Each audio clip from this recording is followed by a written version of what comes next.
దేవుని బిడ్డలారా, చదవబడినటువంటి లేఖన భాగంలో యోబు గ్రంథంలో రాసినటువంటి మాటల్లో ఉంటుంది, ఆయనతో సహవాసము చేసిన ఎడల నీకు సమాధానము కలుగును, అలాగున నీకు మేలు కలుగును అని తేమానీయుడైన ఎలీఫజు అనేటువంటి ఒక ఆ స్నేహితుడు, యోబుకు ఉన్నటువంటి స్నేహితులలో చాలామంది యోబుకు ఆ విధముగా జరిగినప్పుడు, శోధన వచ్చినప్పుడు, రోగము తెగులు వచ్చినప్పుడు యోబు దగ్గరికి వచ్చి యోబుని ఎన్నో విధాలుగా మాట్లాడి, ఎన్నో విధాలుగా బాధ పెట్టి, ఎన్నో విధాలుగా ఆయనను కృంగదీసేటువంటి పరిస్థితుల్లో కొన్నిసార్లు ఈ వాక్యం ద్వారా ఆయనతో మాట్లాడుతూ, ఈ వాక్యం ద్వారా హెచ్చరిస్తూ ఈ ఎలీఫజు అనేటువంటి యొక్క వ్యక్తి అంటాడు, ఆయనతో సహవాసము చేసినలా నీకు సమాధానము కలుగును. యోబుకు తన జీవితంలో ఉన్నటువంటి మరి రక్త సంబంధులు కానీ, తల్లి అతనికి బిడ్డలు కానీ, ఆస్తి అన్నీ కూడా మరి పోయిన తర్వాత, లేక అన్ని ఆయన తన యొక్క ఆ యొక్క మరి పరిస్థితిలో ఉంటున్నప్పుడు కొంతమంది స్నేహితులు అలాగే కొంతమంది వచ్చి ఆయనను కొంతమంది వాదార్చిన వారు ఉన్నారు, బలపరిచిన వారు ఉన్నారు, కొంతమంది అతను అనేక విధాలుగా అవమానకరంగా మాట్లాడిన వారు ఉన్నారు.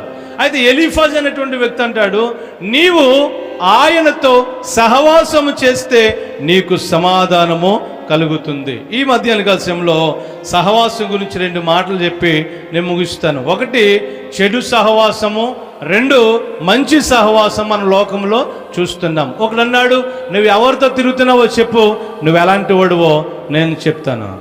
లేక ఒక సామెత ఉంటుంది, 6 నెలలే వారే వీరవుతారంట. అంటే 6 నెలలు తిరిగితే సహవాసం చేస్తే వారే వీరవుతారంట. ప్రియులారా, చెడు స్నేహము ఈ రోజుల్లో మంచి నడవడిని చెడుపుతుంది. ఒక భక్తునటువంటి అపోస్తలుడైన పౌలు గారు కొరింథీ సంఘానికి రాసినటువంటి పత్రిక 15వ అధ్యాయము 33వ వచనంలో అక్కడ ఇలాగూ వ్రాస్తూ ఉన్నాడు. ప్రియులారా, మనం ఒకసారి చదివినట్లయితే, గమనించినట్లయితే, ఏ సహవాసంలో మనము పాలిభాగస్తులమై ఉండాలి, ఏ సహవాసంలో మనము జీవించాలి, ఏ సహవాసంతో మనము ఉండాలి అనేటువంటిది మనం చూస్తే, ఒకసారి చెడ్డ సహవాసం గురించి మనము చదువుకుందాం. దుష్ట సాంగత్యము మంచి నడవడిని చెరుపును. ఇది దుష్ట సహవాసము. ఏ సహవాసము? ఇక్కడ రాయబడుతున్నటువంటి ఈ కొరింథీలకు రాసినటువంటి పత్రికలో పౌలు గారు కొరింథీ సంఘానికి మొదటిగా రాసినటువంటి 1వ పత్రికలో రాస్తున్నాడు ఏంటంటే, దుష్ట సాంగత్యము. ఆ దినాల్లో ఆయన ఆ సంఘాన్ని ప్రారంభించి అక్కడ వారికి బాప్తీసాలు ఇచ్చి రక్షణలోకి నడిపించి సంఘముగా ఏర్పడిన తర్వాత వారికి అక్కడ ఒక దైవజనుడు లేక ఒక పెద్దలకు నిర్వహించి అక్కడ ఒక పెద్దను నిర్వహించి, ప్రియులరా, ఆయనకు లేక అక్కడ ఉన్నటువంటి వారికి ప్రతిసారి కొన్ని లేఖనాలు, ఉత్తరాలు పంపిస్తూ ఉండేవాడు. అక్కడికి ఉన్నటువంటి ఆ పెద్ద లేక అక్కడ ఉన్నటువంటి వ్యక్తులు ఏం చేస్తారంటే, చదువు వచ్చిన వాళ్ళు ఈ పత్రికలు చదివి వినిపించేవారు. ఆ పత్రికలు చదివి వినిపించినటువంటి వాటిలో ఈ వాక్యంలో చదువుతూ 33వ వచనం చూసినట్టుకి, ఇదిగో మోసపోకుడి, దుష్ట సాంగత్యము మంచి నడవడిని చెరుపుతుంది. అంటే దేవుల్లోకి వచ్చినటువంటి మీరు దేవుల్లో ఎదగాలి తప్ప మళ్ళా దుష్ట సాంగత్యంలోకి వెళ్ళకూడదు, దుష్టుల సహవాసంలోకి వెళ్ళకూడదు. దుష్టుల సహవాసంలోకి వెళితే నీవు నడిచే నడవడికిని పాడు చేస్తుంది. ఈ రోజులో చాలామంది దుష్టుల సహవాసం బట్టి, చాలామంది దేవుడి బిడ్డలో దుష్టుల సహవాసం బట్టి దేవుళ్ళో ఉండవలసినటువంటి వాళ్ళు లోకంలో కలిసిపోతున్నారు. లోకంలో ఉండవలసినటువంటి వాళ్ళు, అంటే లోకంలో ఉన్నటువంటి వారిని ఈ యొక్క దేవుని బిడ్డలు నడిపించవలసిన వారు వీరే ఏం చేస్తున్నారంటే, వీరే వారిని మరి వారిలోకి వెళ్ళిపోతున్నారు. అది దుష్ట సహవాసం. సాతాను సహవాసం ఎప్పుడు కూడా ఏం చేస్తుందంటే, పాడు చేయడానికి ప్రయత్నం చేస్తుంది, పాడు చేయాలని చూస్తూ ఉంటుంది. ఎప్పుడు కూడా దీవించబడకూడదు, నశించిపోవాలి, పాడైపోవాలి, పతనమైపోవాలి, వీళ్ళంకా పైకి రాకూడదు అనేటువంటి విధంగా దుష్ట సహవాసం ఎప్పుడు కూడా అలాగే చెరుపుతూ ఉంటుంది. అంటే దుష్ట సాంగత్యము మంచి వాళ్ళని కూడా పాడు చేస్తుంది. ఎందుకనే సహవాసం చేసేటప్పుడు అది చిన్న బిడ్డలైనా లేక స్కూల్కి వెళ్ళే పిల్లలైనా పెద్దవాళ్ళైనా ఆధ్యాత్మికంగా ఉండేటువంటి ఏమంటారు విశ్వాసులైనా ఎవరితో సహవాసం చేయాలో మనము జ్ఞాపకం చేసుకోవాలి. ఎందుకంటే దుష్ట సాంగత్యం పడితే మంచి వాళ్ళని కూడా ఆ సహవాసము పాడు చేసేస్తుంది. ప్రియులరా దుష్ట సాంగత్యము ఆ మంచిగా ఉన్న వాళ్ళని కూడా పాడు చేస్తుందని. దుష్టుల సహవాసము మంచిగా ఆధ్యాత్మికంగా ప్రార్థనలోను వాక్యంలోను ఆరాధనలోను ఎదిగేటువంటి వారిని సహితము పాడు చేస్తుందని తండ్రి అయినటువంటి ఆ ఆత్మీయ తండ్రి అయినటువంటి దైవజనుడు చెప్తున్నాడు. ఇదిగో మీరు రక్షించబడ్డారు, మారు మనసు పొందారు, బాప్తిసం పొందారు, దేవుళ్ళు ఎదుగుతున్నారు. అయితే మరలా పాపం అనేటువంటి యొక్క దుష్ట సాంగత్యంలోకి వెళ్ళొద్దు. వెళితే ఏమవుతుందంటే అక్కడ సాతాను పనిచేస్తూ దేవుళ్ళు ఎదిగేటువంటి పరిస్థితిని పాడు చేస్తుంది. రెండవదిగా చూస్తే ఒకసారి మూర్ఖుల సహవాసం ఉందండి. ఒకసారి సామెతల గ్రంథము 13వ అధ్యాయం 20వ వచనంలో మూర్ఖుల సహవాసం చేయవాడు చెలిపోవును. మూర్ఖుల సహవాసం, మూర్ఖత్వం కలిగినటువంటి వాళ్ళు ఉంటారు. మూర్ఖులు ఈ దినాల్లో దేవుని యొక్క సువార్త ప్రకటిస్తున్నప్పుడు కూడా కొంతమంది మూర్ఖులు, జ్ఞానం లేనటువంటి వారు, మతోన్మాదులైనటువంటి వారు దేవుని ప్రేమను ప్రకటిస్తుంటే మూర్ఖత్వం కలిగి మూర్ఖులుగా దేవుని బిడ్డలైనటువంటి వారిని కొట్టి వారిని హింసించడము, చంపేయడము, వారిని కొట్టడం జరుగుతూ ఉంది. మూర్ఖులు, అలాంటి వారిని మూర్ఖులు అన్నారు. మూర్ఖుల సహవాసం. వీళ్ళు ఏం చేస్తారంటే మంచిగున్న వాళ్ళని కూడా పాడు చేస్తారు. మంచుకున్నటువంటి వ్యక్తులను కూడా, ఆధ్యాత్మికంగా మంచిగా బ్రతుకుతున్నటువంటి వాళ్ళని కూడా మూర్ఖత్వం ఉంటుంది వీళ్ళు. మూర్ఖత్వం. ఏం చేస్తున్నారో తెలియదు, ఏం మాట్లాడుతున్నారో తెలియదు. మూర్ఖులు ఎలాగైతే ఉంటారో ఒక పశుప్రాయులాగా ఈ మూర్ఖులతో సహవాసం చేస్తే మంచిగా ఉన్నటువంటి మనం కూడా మూర్ఖులమైపోతామండి. ఏం మాట్లాడుతామో తెలియదు, ఎవరితో ఎలా ఉండాలో తెలియదు, ఎలా ఉండాలో ఏం చేస్తున్నామో కూడా తెలియనటువంటి మూర్ఖ స్వభావం కలిగినటువంటి వారికి ఉంటున్నాం. ప్రియులరా, ఇక్కడ వాక్యం తెలియజేయబడుతుంది, మూర్ఖుల సహవాసం చేయవాడు చెడిపోతాడంట. అప్పటి వరకు బాగానే ఉంటాడు, అప్పటి వరకు మంచిగానే ప్రవర్తిస్తారు, అప్పటి వరకు భక్తి బాగానే ఉంటుంది, అన్ని బాగానే ఉంటాయి. ఎప్పుడైతే ఇలాంటి మూర్ఖుల స్వభావం కలిగినటువంటి జీవితము స్థితి వాళ్ళ యొక్క హృదయంలోకి వస్తుందో వెంటనే చెడిపోతారు. మూర్ఖుల సహవాసం ఇది. ఏ సహవాసం? మూర్ఖుల సహవాసం. అటువంటి సహవాసంలోకి వెళ్లకుండా మనం ఏం చేయాలి తెలుసా? దేవునితో మనము లీనమవ్వాలి. ఈ మధ్యాహ్న కాలంలో చెడ్డ సహవాసం గురించి మనం రెండు మాటలు వింటున్నాం. ఒకటి దుష్ట సహవాసం. దుష్టుడు ఆ మనుషులు మంచిగా ఉన్నటువంటి వాళ్ళని పాడు చేస్తాడు.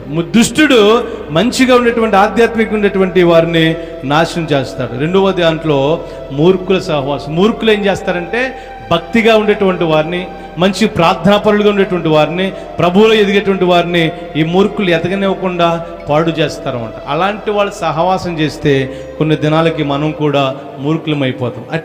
అయితే మనం ఏం చేయాలి అని మనం చూస్తే ఇదే 13వ అధ్యాయంలో 20వ వచనంలో మొదటి మాటలు ఉంటుంది, జ్ఞానుల సహవాసం చేయువాడు జ్ఞానము గలవాడు అగును. దేవునికి స్తోత్రం చెప్పండి హల్లెలూయా. జ్ఞానము గలవాడు. ఇదేంటంటే ఇప్పటి వరకు చెడ్డ సహవాసం గురించి విన్నాం.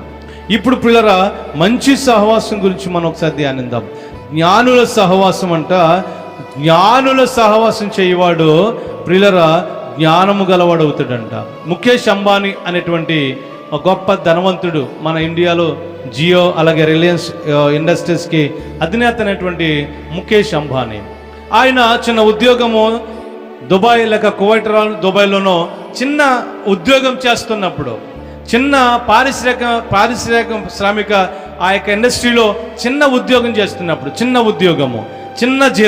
చిన్న జీతంతో ఉంటున్న సమయంలో జీతం రాగానే కాస్ట్లీగా ఉండేటువంటి మంచి హోటల్కి వెళ్ళి వాళ్ళతో టీ తాగేవాడంట. పెద్ద వాళ్ళు ఉంటారు అక్కడ, చాలా డబ్బు ఉన్నటువంటి వాళ్ళు, ఒక్కొక్క టీ ఇంచుమించుగా వేల మీద ఉంటుంది. అలాంటి వాళ్ళ దగ్గరికి వెళ్ళి ఆ చిన్న జీతం అవుతుంది, చిన్న ఉద్యోగం చేసేవాడంట, చిన్న జీతము. అయితే అటువంటి పరిస్థితిలో పెద్ద ఆ యొక్క ఉన్నతమైనటువంటి హోటల్కి వెళ్ళి అక్కడ బాగా మంచి కలర్ ఏమంటే కాస్ట్లీ టీ తాగుతూ ఉండేవాడంట. తనతో ఉన్నటువంటి స్నేహితులు అక్కడ అడిగాడంట, ఏమయ్యా మనకు వచ్చేదే జీతం తక్కువ, అయితే నువ్వు అక్కడికి వెళ్ళి కాస్ట్లీ టీ తాగుతున్నావు, చాలా విలువైన టీ తాగుతున్నావు, వచ్చిన జీతం అంతా దానికి ఎవరు చేస్తున్నావు నువ్వు అని అంటే, అప్పుడు ముఖేష్ అంబానీ అనేటువంటి వ్యక్తి చెప్పాడంట, ఇదిగో ఇక్కడ రూపాయికి 2 రూపాయలకి వచ్చే టీ తాగితే, ఇక 5 రూపాయలకి 10 రూపాయలకి వచ్చే టీ తాగితే ఇక్కడ ఉన్నటువంటి వాళ్ళతో సహవాసం ఉంటుంది. అదే ఆ వేల కొలది 1000 రూపాయలు విలువ చేసే వారితో సహవాసం చేస్తే, అక్కడికి వెళ్ళి టీ తాగితే ఆయన కొంతమంది పరిచయం అవుతారు. ఆ 1000 రూపాయలు ఖర్చు పెట్టడానికి వచ్చినటువంటి పెద్ద పెద్ద ధనవంతులు అక్కడ టీ తాగుతుంటారు కనుక అక్కడ వాళ్ళు టీ తాగే సమయంలో పరిచయం అవుతారు. అలాంటి వారితో పరిచయం ఉంటే మనకు కూడా అలాగ డబ్బు ఎలా సంపాదించాలి, ఎలాగ బ్రతకాలి, ఎలాగా ఉన్నతమైన స్థాయిలోకి వెళ్ళాలి అనేటువంటి ఆలోచనలు వస్తూ ఉంటాయి అనేటువంటి ఒక ఆలోచనతో అతను ఆ మాట చెప్పాడంట. ప్రియమైన దేవుని బిడ్డలారా, ఇక్కడ వాక్యం తెలియజేయబడుతుంది, ఇక్కడ జ్ఞానుల సహవాసం చేయవాడు జ్ఞానము గలవాడుగా ఉంటాడు. ప్రియులారా గమనించండి, భక్తి పరులతో సహవాసం చేసేవాడు భక్తిగా ఉంటాడు, ప్రార్థనా పరులతో సహవాసం చేసేవాడు ప్రార్థనా పరులుగా ఉంటాడు, జ్ఞానులతో సహవాసం చేయవాడు జ్ఞానవంతుడు అవుతాడు. ఏమవుతాడు?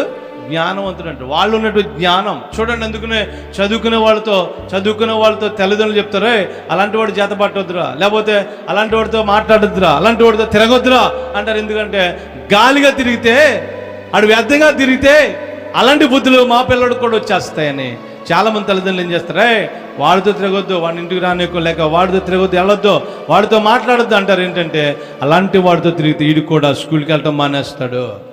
ప్రియమైన దేవుని బిడ్డలారా, ఇక్కడ వాక్యం తెలియజేయబడుతుంది, ఇది మంచి సహవాసం అంటే జ్ఞానుల సహవాసం చేయవాడు జ్ఞానము గలవాడు అవుతాడు. జ్ఞానులతో ఎప్పుడైతే సహవాసం చేస్తావో, లేక చదువుకున్న వాళ్ళతో, బాగా చదువుకున్న వాళ్ళతో ఎప్పుడైతే సహవాసం చేస్తావో బాగా చదువుకోవాలనేటువంటి ఆలోచన కలుగుతుంది. అలాగే ఒక జ్ఞానం కలిగినటువంటి వారితో ఎప్పుడైతే సహవాసం చేస్తావో నీలో జ్ఞానం కలుగుతుంది. ఎప్పుడైతే అటువంటి స్థితిలో నీవు ఉంటావో జ్ఞానంతో ఉండగలవని చెప్పి దేవుని యొక్క వాక్యం తెలియజేయబడుతుంది. జ్ఞానంతో ఉండాలంటే మనం జ్ఞానులతో సహవాసం చేయాలి. ఈ జ్ఞానం కూడా ఇచ్చేది ఎవరంటే దేవాతి దేవుడే. దేవునికి స్తోత్రాలు. ఈ జ్ఞానం ఇచ్చేది, తెలివి ఇచ్చేది, అన్నీ కూడా ఇచ్చేది ఎవరంటే దేవుడు. ఆ దేవునితో సహవాసం చేస్తే దేవుడు మనకు అన్నీ ఇస్తాడంట. రెండవదిగా ఈ యొక్క మంచి సహవాసంలో రెండవదిగా ఏంటంటే దేవునితో సహవాసం చేయాలంట. చూడండి, యోబు గ్రంథంలో మనం చదువుకున్న ముందు ఆయనకు వచ్చిన శ్రమలను బట్టి, కష్టాలను బట్టి, చనిపోయిన బిడ్డలను బట్టి, ఆ పోయినటువంటి ఆస్తిని బట్టి, ఆ పరిస్థితిని బట్టి ఆఖరికి అక్కడ ఒక మరి బూడిదలో కూర్చుని బాధపడుతూ వచ్చినటువంటి రాచపుండుతో రోగంతో బాధపడుతూ ఏడుస్తూ, అంటే బాధపడుతున్న పరిస్థితిలో ఎంతోమంది స్నేహితులు వచ్చి అన్నారు, నీకేదో రోగం వచ్చిందంటే నువ్వేదో తప్పు చేసావు కనుక వచ్చింది, కనుక ఇప్పుడైనా దేవుని సన్నిధిలో జీవించు, లేక ఇప్పుడైనా ప్రార్థన చేయి అని కొన్ని హెచ్చరికలు చేస్తూ ఉండేవారు. కానీ ఆయనకు దేవునికి తెలుసు ఇది దేవుడు ఇచ్చినటువంటి అనుమతి అని. అప్పుడు ఆ సమయంలో అతడు ప్రతిదీ కూడా, ఏది కూడా దేవుడిపై నేరం వేయకుండా, దేవుడు నాకు అన్యాయం చేశాడు, దేవుడు ఈ విధంగా చేశాడు అని దేవుడే మాత్రం కూడా అన్యాయం చేశాడని దేవుడి మీదే నేరం వేయకుండా దేవుని స్తుతిస్తున్నాడు. తన భార్య అన్నది, ఇంకా ఎందుకు దేవుడు దేవుడు దేవుడు అంటావు, నువ్వు దేవుని దూషించి చచ్చిపోవచ్చు కదా అన్నది. అంటే అప్పటికన్నాడు, మనం ఎప్పుడు మన మేలు అనుసరించడమేనా, మేలు పొందుకోవడమేనా, కీడు అనుభవించట మనకు తగదా అని చెప్పి ఒక మాట అన్నాడు అక్కడ. అంటే అనుక్షణము కూడా దేవునితో సహవాసం చేస్తున్నాడు, అనుక్షణము దేవునితో సహవాసం కలిగి ఉన్నాడో, దేవునితో ఎప్పుడైతే సహవాసం కలిగి ఉంటాడో వాడు దీవించబడతాడు. దేవునితో ఎప్పుడైతే సహవాసము మనం కలిగి ఉంటామో ఆ దుష్టుల సహవాసము, దుష్ట సాంగత్యము, మూర్ఖుల సహవాసము ప్రక్కన పెట్టి ఎప్పుడైతే దేవునితో సహవాసం చేస్తాం. దేవునితో సహవాసం చేయడం అంటే ఒక మాట మనం చూస్తూ ఉన్నాం. హానోకునటువంటి వ్యక్తి దేవునితో సహవాసం చేస్తూ, దేవునితో నడుస్తూ నడుస్తూ నడుస్తూ దేవుని దగ్గరికి వెళ్ళిపోయాడంట. ఎలాగా? దేవునితో సహవాసం చేశాడు. ఎప్పుడు అనుకున్నా, ఇది ఆది కాలంలో ఈ బైబిల్ లేదు, భక్తి లేదు, ప్రార్థన లేవు, ఇటువంటిది ఏమీ లేదు. ఆ ఆది కాలంలో ఉన్నటువంటి చరిత్ర, హానోకు దేవునితో నడుస్తూ నడుస్తూ నడుస్తూ నడుస్తూ దేవునికి ఇష్టమైపోయిందంట. దేవుడు ఏం చేశాడు తెలుసా? తీసుకెళ్ళిపోయాడు. నువ్వు నాతో వచ్చేయి, హానోకు నువ్వు ఇక్కడ ఉండడం మంచిది కాదు, ఇదిగో నాతో వచ్చాను. ఇద్దరు మాట్లాడుకుంటూ వచ్చేటప్పటికి పరలోకపు గవిని వచ్చేసిందంట. పరలోకం వచ్చి, అయ్యో ఇక్కడికి వచ్చేసిందా, అనుకున్నాడు. అప్పుడు దేవదేవుడు పర్లేదు రా అని చెప్పి స్నేహితుడికి ఉన్నటువంటి ఆనోకుని దేవుడు కొనిపోయి తీసుకెళ్ళిపోయాడు. దేవునికి స్తోత్రం. అంటే అటువంటి సహవాసం మనం కలిగి ఉండాలి. 4 సొల్లు కబుర్లు చెప్పుకుని ఇంకా ముసలమ్మ ముచ్చట్లు కానీ లేకపోతే కాలయాపన చేసేటువంటి సహవాసం మానేసి, అంటే కాలయాపన చేస్తారు కొంతమంది, సమయం గడుపుతూ ఉంటారు, కాలక్షేపం బఠానీలు అంటారు. అంటే కాలక్షేపం చేసేటువంటి యొక్క రకాలు ఉంటారు కొంతమంది.